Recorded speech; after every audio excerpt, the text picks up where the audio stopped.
যে মেসিকে আপনি সাপোর্ট করতেছেন, এই মেসি ফিলিস্তিনকে মারার জন্য সে ডোনাল্ড ট্রাম্পকে আরো ওয়েলকাম জানিয়েছে। আপনার টাকা দিয়ে আপনি খেলা দেখছেন, ইন্টারনেটের বিল খরচ করে খেলা দেখছেন, সেই টাকা দিয়ে তারা অস্ত্র কিনে আমার মুসলমান ভাইদের উপর নির্যাতন করছে, আর আপনি আবারও সেই টাকা দিয়ে খেলা দেখতেছেন। আপনার মতো নিকৃষ্ট মানুষ আর কেউ হতে পারে না, ঠিক কিনা বলেন?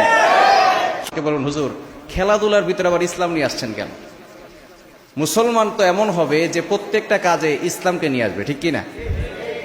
ইসলামকে মানবে না তারা, কোরআন হাদিস মানে না যারা, ঠিক কিনা? আপনি যাদের সাপোর্ট করছেন, কিয়ামতের ময়দানে যদি তাদের সামনে আপনাকে একত্রিত করা হয়, তাদের সামনে যদি আপনাকে ওঠানো হয়, আপনি খুশি হবেন?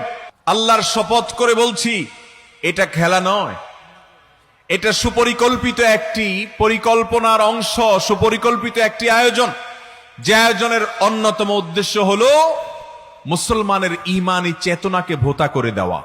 আল্লাহ রাব্বুল আলামিন আমাদেরকে যে বিবেক দিয়েছেন, সে বিবেকের কাছে আপনি প্রশ্ন করুন। ইসলাম বৈধ বিনোদনের কথা বলে, আপনাকে সুস্থ বিনোদনের সুযোগ দিয়েছে। ইসলাম